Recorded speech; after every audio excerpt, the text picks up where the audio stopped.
construída por Giacomo della Porta, no século XVII. Só que tem uma coisa que é muito mais legal do que só dizer que foi Giacomo della Porta que fez essa ponte. Esse palácio aqui é o Palácio Mattei e tem uma lenda romântica que gira em torno dessa ponte. O que? Diz a lenda que no passado tinha esse homem que ele queria propor a futura esposa em casamento, só que ele era um apostador e ele vivia perdendo dinheiro nas apostas dele. E quando isso acontece, teve uma noite que ele perdeu muito dinheiro, o pai da futura noiva dele disse: eu não vou deixar minha filha casar com você porque você vai perder todo o nosso dinheiro. E aí, para provar pro pai dela que ele ainda tinha posses, ele manda construir essa ponte em uma noite. E aí na manhã seguinte, naquela janela ali, que não existe, é só uma janela pintada, ele traz o pai da noiva até a janela e mostra: olha o que eu fiz para sua filha. Então, para mostrar que ele ainda tinha posses, e aí ele deixa ele se casar com a filha dele. Então falam que essa aqui é uma ponte que representa a intensidade do amor. Na verdade, essa ponte foi feita por Giacomo della Porta, que é o escultor responsável por fazer várias outras pontes aqui em Roma. Uma delas é a ponte que fica em frente ao Pantheon, que tem um obelisco em cima, e as outras duas da Piazza Navona, a Fontana do Moro e a Fontana do Netuno, porque na Piazza Navona aquela ponte principal do meio é de Bernini. E aqui tem uma curiosidade: aquelas tartaruguinhas ali em cima, elas são recentes. No passado já não queria colocar uns golfinhos, só que aí depois Bernini vem e faz uma intervenção colocando as tartarugas ali, porque o ensino de longevidade. E quando a gente fala de longevidade, era muito em relação com os judeus. Estamos entrando no gueto judeu. A Stephanie está explicando tudo. O judeu sempre teve em harmonia com os romanos, então os judeus viviam aqui desde o século II a.C. e eles sempre puderam praticar a religião, os ritos deles, só que ao longo do tempo eles sempre teve altos e baixos, né? Inclusive como a gente vê hoje, nós temos outro problema. Na época, quando a gente está falando aí dos 1500, a gente tem o processo da Contra-Reforma e da Inquisição, que é quando começa a Reforma Protestante e a Igreja Católica começa a apertar o cerco em volta das religiões que não eram a religião católica. Então, quando isso acontece, os judeus sempre tiveram acordos com os papas. Eles podiam ter a religião deles, eles podiam ter os templos, eles podiam trabalhar, eles podiam prestar serviço para os cristãos, eles podiam ter propriedades. Só que quando essa relação azeda, quando essa relação ela começa a ficar complicada, o papa ele decide rescindir todos esses direitos e eles falam: a partir de agora vocês não podem ter propriedades, vocês só podem morar exatamente nesse local, só podem sair pela manhã, mas tem que retornar no fim do dia. E não podem mais prestar serviços para os cristãos, ou seja, a vida deles começa a ficar cada vez mais complicada e eles foram confinados nessa área aqui. Então aqui a gente tem uma entrada que simbolizava um dos portões que eles tinham aqui. Depois vai ter um desenho ali na frente que a gente vai ver. Prédio significa que judeus que foram levados pelos campos de concentração moravam nesse prédio. Então aqui, né, aqui vivia Virginia Piazza, nascida em 1906, presa em 16 de outubro de 43, deportada para Auschwitz e assassinada. Então, não, aqui, claro, nesse bairro a gente vai encontrar, tem lugar que tem 1, tem lugar que tem 10, mas por toda a cidade a gente vai ver isso também. E é aqui que nasce a tradição da culinária romano-judaica. Deixa eu mostrar para vocês aqui, para ter uma ideia. Esse é o bairro hoje. Então aqui a gente tem a sinagoga, ó, a gente está exatamente aqui, ó, na Via della Reginella. Aqui a gente tem a rua principal, mas antigamente era assim, eram várias casinhas, uma em cima da outra, muito próximas. Olha a diferença da distância que a gente tem aqui. Não tínhamos ainda proteção no Tevere, aqueles muros que protegem a cidade da inundação. Então toda essa água nas cheias do rio invadiam essa parte aqui. As casas eram úmidas, escuras, então eram realmente condições insalubres e eles ficavam confinados basicamente nessa região aqui. E hoje a gente tem uma parte que é muito mais aberta. Então aqui dá para ter uma ideia de como que era a parte do rio sem a proteção, né? Então o rio ele basicamente fluía para onde ele queria. Aqui em Roma a gente basicamente tropeça em ruína de 2000 anos o tempo todo. Então aqui, logo ali na frente, a gente tem o Pórtico d'Ottavia, que foi um pórtico que foi construído antes de Augusto, do imperador Augusto, mas depois Augusto ele reforma esse pórtico e ele nomeia com o nome da irmã dele, que era Otávia. E ali na frente a gente tem um lugar que pouca gente visita quando tá aqui em Roma, que é o Teatro Marcello. Teatro Marcello, então amanhã vocês vão no Coliseu. Coliseu é um anfiteatro. Anfi significa dois. Então anfiteatro é como se fosse um teatro de frente para o outro. E o Teatro Marcello, na época, foi um desejo de construção do Júlio César, mas depois ele vai ser terminado também por Augusto, e aí ele nomeia Teatro Marcello. Marcello era o sobrinho dele, filho do Otávio. Então basicamente a gente tem famílias. Essa parte do Código do Otávio. E outra curiosidade interessante era que na época do gueto judaico, basicamente as grandes ruínas aqui de Roma, as escavações, elas começam em 1800, final de 1800, início de 1900. Então antes disso, as pessoas sinceramente elas não se importavam tanto com ruína. Então elas faziam as coisas na ruína, construíam casa em cima da ruína. Então aqui funcionava o mercado de peixe. Inclusive aquela placa que está ali daquele outro lado diz que era o Piscium, era o mercado de peixe dos judeus aqui. Eles ficavam, era a forma deles de comercializar. E ali na frente no Teatro Marcello a gente tem os dois primeiros andares originais, só que no topo dele uma família nobre construiu o palácio deles ali em cima. Então naquela época podia, falei assim, já estamos aqui, olha que bonito, dá para construir meu palácio aqui em cima? E aí quando a gente chega lá em final de 1800, começam as escavações do Fórum Romano, e aí tudo começa a ser protegido, a ser cuidado. Então a gente tem reforços hoje, tem partes que eles fazem de tijolo, que é justamente para proteger a estrutura. E essa aqui é uma parte interessante de caminhar.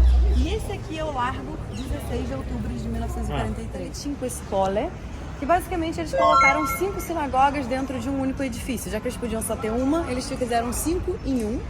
Então aqui, quando entra o Reino da Itália, e eles foram autorizados a reconstruir o templo deles. Então eles constroem essa sinagoga aqui, que começa a ser construída no início de 1900, ela é terminada por volta de 1910. Hoje em dia ela está sendo restaurada, mas ela é lindíssima. A parte dela tem um museu hebraico que fica na parte de baixo. A sinagoga é uma das coisas mais lindas que eu já vi.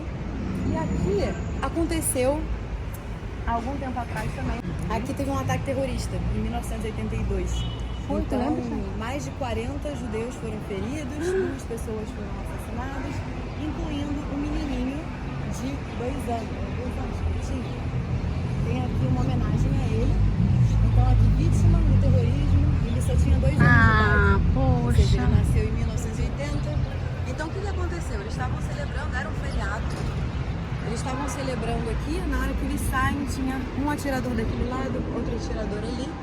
E aí eles saem atirando nas pessoas, era um feriado, parece que não tinha nem ambulância, tiveram que levar as pessoas correndo ali para a Isola Tiberina, que tem um hospital ali.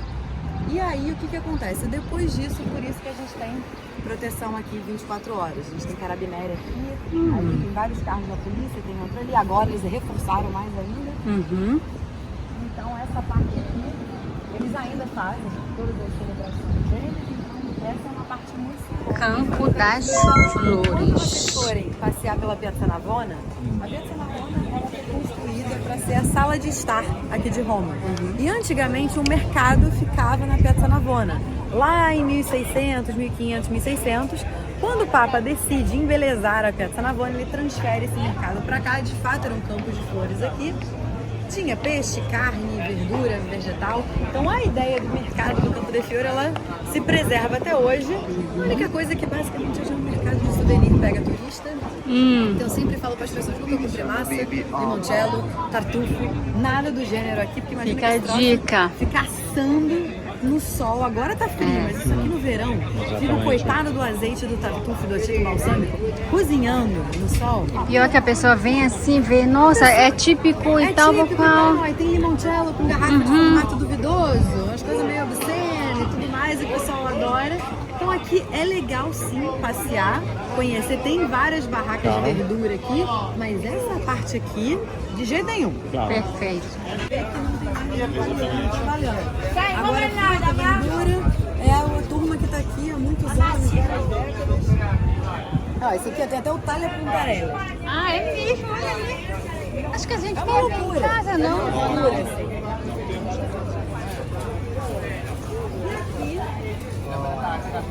Aquela parte que eu comentei com vocês, que quando a igreja estava lutando contra todos aqueles que não acreditavam na religião católica, Então eles iam atrás dos hereges, que eram considerados, eles faziam parte da Inquisição, todo mundo era considerado bruxo, todo mundo era considerado condenado à morte. E exatamente aqui nessa praça era onde eles eram condenados à morte. Então, Giordano Bruno foi um deles, ele morreu queimado aqui. Nossa. E outras pessoas morriam por enforcamento. Então, basicamente, o Giordano Bruno era um matemático, um filósofo e um monge. E ele acreditava em várias teorias também. Ele era cristão, mas ele acreditava em várias teorias que, na época, a igreja não concordava, como a teoria de Copérnico, que a Terra girava em torno do Sol. E essa, além de várias outras coisas, contribuíram para que ele se tornasse persona não grata para a igreja. Ele sai de Roma por muito tempo, sai da Itália por muito tempo. Depois ele retorna por Veneza. A pessoa que estava hospedando ele entrega ele para a Inquisição, ele fica preso aqui em Roma por um tempo e ele vai a julgamento. Então, quando ele vai a julgamento, ele sempre perguntava, né? Você nega isso? E ele falou, não, eu não nego. Então, ele foi condenado à morte, foi queimado aqui. E aí, depois, ele se torna um mártir. Ele ganha essa estátua aqui na praça. E é curiosa justamente essa posição que ele faz hoje, né? Ele está parado, olhando para lá. Que ele tá olhando pro Vaticano. Daquele jeito, tipo, eu sei o que vocês fizeram aqui comigo. Para visitar dentro dele. Palazzo Farnese. Mas tem que prenotar com antecedência, tem que mostrar passaporte, documento. É como se você estivesse entrando em outro país. E aqui, desde 1300, a família Farnese era uma família nobre, muito rica e muito poderosa aqui na Itália. E lá em 1500, Alessandro Farnese era um cardeal, que ele vai se tornar papa.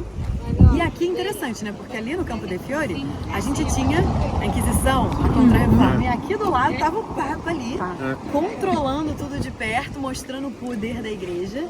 E aqui esse prédio, a arquitetura dele representa o Alto Renascimento. E basicamente no Renascimento ele começa lá em 1400, em Florença. E o que é o Alto Renascimento? Era quando as 4 tartarugas ninjas estavam vivas. Leonardo, Donatello, Raffaello e Michelangelo. E Michelangelo, inclusive, trabalha nesse prédio. Ele foi comissionado por Alessandro Farnese a fazer a parte do terceiro andar e a decoração, a cornice ali em cima, e a parte de trás desse prédio. Na parte traseira desse prédio, a gente tem a loggia, que é tipo uma varanda com arcos, e ele projeta uma ponte que vai dar para um outro prédio. Eles, inclusive, queriam fazer uma ponte para ligar a Vila Farnese, lá em Trastevere, mas no final nunca fazem a ponte. E outra coisa curiosa daqui são essas duas fontes. Essas fontes, elas vêm das termas de Caracalla. São 2 banheiras romanas, ou seja, 2000 anos atrás os romanos tomavam banho aqui. E aí a família Farnese traz essas 2 banheiras e posiciona aqui no jardim de entrada, né? Na entrada da casa. Então, isso é outro símbolo. Agora nós vamos atravessar e vamos seguir para Trastevere. Próxima paradinha do tour. Aqui é a Ponte Sisto, é a ponte dos pedestres aqui que a gente chega da Trastevere. Ali a gente tem o Duomo da Basílica de São Pedro, então a gente já tem um visual aqui. E esse aqui a gente está vendo já o rio Tibre, que em italiano é Tevere. É justamente por isso que existe o nome Trastevere. Trastevere significa além do rio Tevere. Olha que legal! Tá bem cheio hoje. Aqui, essas são aquelas proteções que eu comentei com vocês. Na época das cheias, imagina que não tinha essa parte protegida. Então, quando tinha a cheia do rio, a água invadia a cidade. Depois subia alto assim? É altíssimo. Meu Deus! Porque, na verdade, a cidade de Roma, ela era 9 metros abaixo do que a gente está hoje. A cidade, ela subiu. E por quê? Muito por conta, vamos ficar... Muito por conta das inundações do rio Tevere, mas também por ação do homem. Porque o que acontece? Quando a gente tem a queda do Império Romano, as pessoas que vêm habitar Roma, elas não estavam nem aí para templo, ruína, teatro, o que quer que fosse. Elas só pensavam, nossa, isso aqui é uma ótima fundação para minha nova casa. Então eles construíam novos prédios em cima daquelas ruínas. E aqui nessa rua a gente consegue ter uma visão bem interessante, que é esse prédio aqui, ó. Estão vendo como é que ele é diferente? Ele é curvo. E por que ele é curvo? Porque nós estamos exatamente em cima da arquibancada do antigo Teatro de Pompeu. Ou seja, tem uma ruína do Teatro de Pompeu aqui embaixo. Chato! E aí, quando eles foram construir as novas construções aqui, ó, só para vocês terem uma ideia. Esse aqui, a gente está exatamente aqui. Essa aqui é a planta do antigo teatro e onde a gente está hoje. E aqui, para vocês terem uma ideia de como que era esse teatro. E a gente está exatamente aqui. Então aqui nessa parte é onde o Júlio César foi assassinado, ali no Largo Argentina. Nessa direção aqui a gente tinha o palco e um jardim aqui na parte de trás. Então tem um restaurante que a gente vai passar em frente, e quem almoça e janta lá pode visitar o subsolo e vai ver parte da ruína, porque o primeiro andar inteiro tá olha no que legal. subsolo. Que é isso aqui? Então aqui, ó, a gente tem essa pedra aqui, que ela já tá gasta, porque muitas pessoas passam aqui há muito tempo. É como se a gente estivesse voltando na história. Essa que parte, legal. ela foi restaurada em 2013 e a ideia dela é justamente mostrar qual era a visão das pessoas quando elas entravam no teatro. Por quê? Porque aqui é o equivalente à entrada do segundo andar do teatro. O primeiro andar está no subsolo e o segundo andar é onde a gente está agora. E aqui, deixa eu colocar aqui para vocês verem. A gente estava aqui, ó. Essa aqui é a ruazinha que tem a curvatura, é o equivalente à arquibancada. E aqui seria o equivalente à plateia.